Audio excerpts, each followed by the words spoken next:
America, Europe, Australia లాంటి దేశాలు అభివృద్ధి వెనకాల పరిగెడుతున్నాయి. చైనా అయితే ఏకంగా ఒక 50 ఏళ్ళు మనకన్నా ముందుందని చెప్పేసి చెప్పుకోవచ్చు. కానీ మన దేశంలో, ముఖ్యంగా మన రాష్ట్రంలో ఏం జరుగుతుంది?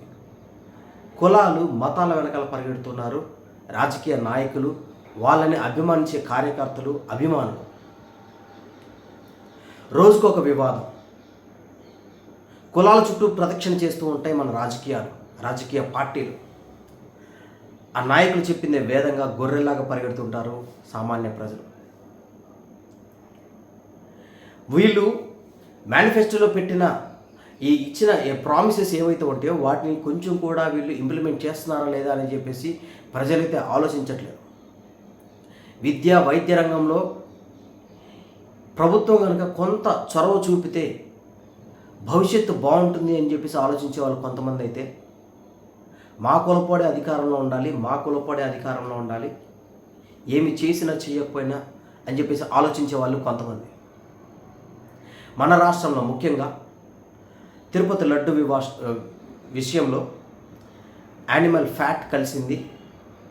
జగన్మోహన్ రెడ్డి ఇదంతా చేశాడు రాష్ట్ర ప్రజలకు, లేదంటే హిందూ సమాజాన్ని అతను అవమానపరిచాడు, లేదంటే ఏదో పాపం అరిష్టం జరిగిపోయిందని చెప్పేసి కూటమి ప్రభుత్వం అయితే కూడా జగన్మోహన్ రెడ్డి గారి మీద నిందలు వేస్తుంది.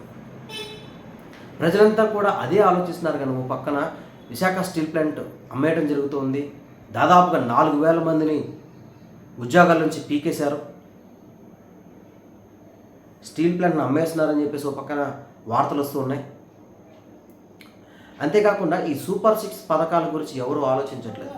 నిజంగానే తిరుపతిలో జగన్మోహన్ రెడ్డి వల్ల కొవ్వు కలిసినయా, లడ్డూలు అలాంటివి తినిపించాడా అని చెప్పేసి నిజాలు ఎవరు ఆలోచించట్లే. ఏం జరుగుతుంది? ఎందుకు మతాలు, కులాల చుట్టూ పరిగెడుతూ కొట్టుకు చేస్తున్నారు, కానీ అభివృద్ధి అనేదానికి అసలు మర్చిపోతున్నారు మన రాష్ట్ర ప్రజలు. నాయకులు కూడా వాళ్ళకంతా తెలుసు మనం చేసే అలిగేషన్స్ వల్ల ఎలాంటి ఉపయోగం లేదు అని చెప్పేసి, ఏమీ తేలదని చెప్పేసి. అయితే ఈ లడ్డు వివాదం అనేది సుప్రీంకోర్టు వరకు వెళ్ళింది. కేసుని ఈరోజు లేదా రేపు విచారించనున్నారు, నిజాలు తేల్చనున్నారు. ఏది ఏమైనా సరే మన రాష్ట్రం, మన దేశం ఎప్పుడు కూడా కులాల చుట్టూ, మతాల చుట్టూ ప్రదక్షిణ చేస్తూ అభివృద్ధి అనేదాన్ని మర్చిపోయి అటకెక్కించి వాడట్లా వీడిట్లా అని చెప్పేసి కొట్టుకు చచ్చే వాళ్ళు ఎక్కువగా కనిపిస్తున్నారు.